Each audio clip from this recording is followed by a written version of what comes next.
तो ये है क्वेश्चन नंबर 8 जेडबली एडवांस 2018। देखो, two man are walking along a horizontal straight line in the same direction. The man in front walks at a speed of 1 metre per second and the man behind walks at a speed of 2 metre per second. तो दो आदमी एक straight line में चल रहे हैं, पीछे वाला 2 मीटर पर सेकेंड से और आगे वाला 1 metre per second. A third man is standing at a height 12 meter above the same horizontal line such that all the three men are in the vertical plane। तो दो आदमी horizontal जमीन में चल रहे हैं और एक आदमी 12 मीटर ऊपर चल रहा है और इस तरीके से चल रहे हैं कि तीनों सेम प्लेन में हैं। तो ये कुछ सिचुएशन ऐसी है, एक दो आदमी यहाँ पर हो गए, ये आगे वाला 1 मीटर पर सेकेंड से जा रहा है और पीछे वाला 2 मीटर पर सेकेंड से जा रहा है और एक 12 मीटर ऊपर एक तीसरा आदमी है यहाँ पर। आगे क्या लिखा है? The two walking men are blowing identical whistles which emit a sound of frequency of 1430। दोनों क्या बजा रहे हैं? सीटी। दोनों की फ्रीक्वेंसी सेम है 1430। अच्छा, एक चीज और, अब यहाँ पर क्या लिखा है? ये जो तीसरा मैन है वो at a height of 12 meter पे है, यानी कि ये वाली जो डिस्टेंस हो गई वो हो गई 12 मीटर। और क्या लिखा है? Speed of sound in air is इतना। Find the instant at the instant when the moving man are 10 metre apart the stationary man is equidistant from them.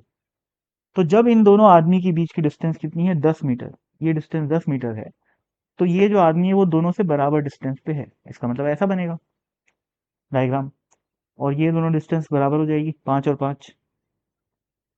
ठीक है, तो ये हो गया 5, ये हो गया 5।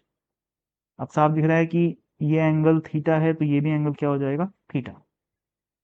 अब अपने को ये बताना है कि ऊपर वाला आदमी जो है वो फ्रीक्वेंसी कितनी सुनाई दे रही है, उसको कौन सी बीट फ्रीक्वेंसी कितनी सुनाई दे रही है।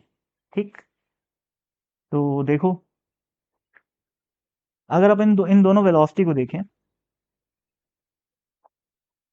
तो वेलोसिटी कहाँ पर है? ऐसी है और ऐसी है। इन दोनों वेलोसिटी के अपन दो दो कंपोनेंट तोड़ लेंगे। ठीक है, कहाँ कहाँ पर? एक कंपोनेंट आएगा ऐसा, एक कंपोनेंट आएगा ऐसा। ये कंपोनेंट आएगा 2 cos थीटा, ये कंपोनेंट आएगा 2 sin थीटा। सिमिलरली इस वेलोसिटी का भी दो कंपोनेंट आ जाएगा, एक तो ये वाला, ये एंगल थीटा है तो ये हो गया 1 cos थीटा, और ये कंपोनेंट आ गया 1 sin थीटा। अब अपने को ऑब्वियसली किससे मतलब नहीं है? इससे कोई मतलब नहीं। लाइन जॉइनिंग के परपेंडिकुलर वाली वेलोसिटी से अपीरेंट फ्रीक्वेंसी में कोई फर्क नहीं पड़ता।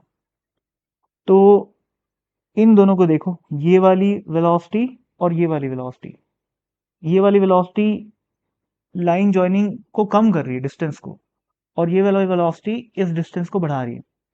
जो डिस्टेंस को कम करेगी वो फ्रीक्वेंसी को बढ़ाएगी, जो डिस्टेंस को बढ़ा रही है वो फ्रीक्वेंसी को घटाएगी। ऐसा ही होता है। तो मान लेते हैं कि इस मैन के द्वारा, इसको मैं ए बोल लेता हूँ, इसको बी बोल लेता हूँ, इसको मैं सी बोल लेता हूँ। तो फ्रीक्वेंसी ऑफ ए कितनी है? 1430 है। पर सी को कितनी फ्रीक्वेंसी सुनाई देगी? अपेरेंट फ्रीक्वेंसी सुनाई देगी।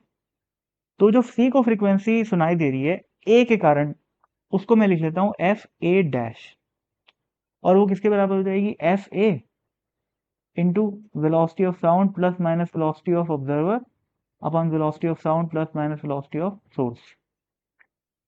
अब यहाँ पर क्या आ जाएगा? एफ ए डैश बराबर, एफ ए कितना है? 1430, वी कितना है? 330, वेलोसिटी ऑफ ऑब्जर्वर तो जीरो है तो इग्नोर करो, अपॉन 330, वेलोसिटी ऑफ सोर्स कितना है? 2 cos थीटा। cos थीटा की वैल्यू क्या हो जाएगी? देखो, ये ट्राइंगल, ये बेस हो गया और ये हाइपोटेनिस हो गया। ये 12 है, ये 5 है, तो ये कितना हो जाएगा? 13। तो cos थीटा कितना हो गया? 5/13। तो 5/13। अब प्लस और माइनस में से कौन सा साइन आएगा भाई?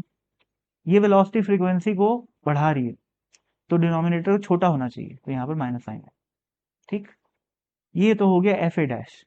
एफ बी डैश क्या होएगा? एफ बी से जो आवाज निकल रही उसकी अपेरेंट फ्रीक्वेंसी क्या सुनाई देगी? सी को। तो अगेन 1430, 330, 330, और यहाँ पर इस बार वेलोसिटी ऑफ सोर्स क्या है? 1 cos थीटा है, सॉरी वेलोसिटी, हाँ 1 cos थीटा। तो यहाँ पर 1 इंटू कॉस थीटा आएगा, साइन कौन सा आएगा? पॉजिटिव साइन आएगा। क्यों? क्योंकि ये अवे फ्रॉम दी सी जा रहा है, तो फ्रीक्वेंसी को घटाएगा, घटाने के लिए डिनोमिनेटर को बड़ा करना पड़ेगा, तो प्लस साइन आएगा। अब ये प्लस और साइन माइनस साइन कुछ लोग अलग तरीके से भी, इससे अलग तरीके से भी डिसाइड करते हैं, तो अगर आप लोग किसी और तरीके से डिसाइड करते हो तो अच्छी बात है। मैं ऐसे ही करता हूँ, ठीक है, क्योंकि इससे कुछ भी याद नहीं करना पड़ता। ठीक है भाई, तो ये हो गया एफ ए डैश और एफ बी डैश। अब क्या है, सी को ये दोनों फ्रीक्वेंसी कान में घुस रही है, एफ ए डैश और एफ बी डैश, इन दोनों का जो भी डिफरेंस होगा वही क्या होगा, बीट फ्रीक्वेंसी। अब ऐसा भी नहीं है कि एफ ए और एफ बी डैश में जमीन आसमान का फर्क आ जाएगा, ऐसा तो है नहीं, थोड़े सा फर्क आएगा। और बीट फ्रीक्वेंसी तभी सुनाई देती है जब थोड़ा सा डिफरेंस हो। ठीक है, तो देख लेते हैं दोनों की नेगेटिव, दोनों को माइनस करके देख लेते हैं। करो भाई, कौन सा बड़ा है?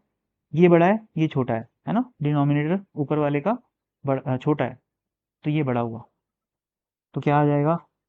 1430, 330 divided by 330 minus 2 × 5/13 minus 1430, 330 by 330 plus 1 × 5/30। ठीक, अब यहाँ पर 1430 और 330 तो कॉमन है दोनों में, बाहर निकाल लो। यहाँ क्या बच जाएगा? 1/330 इंटू 5/13 माइनस 1/330, सॉरी यहाँ पर इंटू नहीं आएगा, माइनस आएगा। और यहाँ पर भाई ये मैं इसको प्लस क्यों लिख दिया हूँ यार, मतलब माइनस क्यों लिख दिया हूँ? ठीक है, तो 330 प्लस 5/13 आ गया। इसको मैं 2 × 5 को लिख देता हूँ 10। ठीक, अब इसको क्रॉस मल्टीप्लाई कर दो, इसको और इसको, है ना, क्या आ जाएगा? 330 plus 5/13 minus 330 plus 10/13 divided by 330 minus 10/13 into 330 minus 5/13 plus 5/13। और यहाँ पर क्या है? 1430 इंटू 330। अब देखो यार, ये डिनोमिनेटर में ये छोटा सा टर्म की 330 के सामने क्या वैल्यू, कोई वैल्यू नहीं। फिर से ये 5/13 की कोई वैल्यू नहीं 330 के सामने, इग्नोर करो। ठीक, अब ये 330 इस 330 के साथ गया, और देखो ये 13, अरे यार इस 13 का क्या करूं मैं? ठीक है, 10/13 और 5/13 क्या हो जाएगा? 15/13 हो जाएगा। ठीक है, तो अपन क्या करते हैं, इसको मिटा देते हैं और क्या लिख देते हैं यहाँ पर? 15/13, तो 15/13 आ गया। और ये 330 गया। ठीक, अब ये 13 और ये क्या हो जाएगा? 110। ठीक, ये 110 और 330 क्या बच गया? 3। और देखो ध्यान से, अब केवल ऊपर एक 15 बचा हुआ है और नीचे एक 3 बचा हुआ है। 15/3 क्या होता है? 5।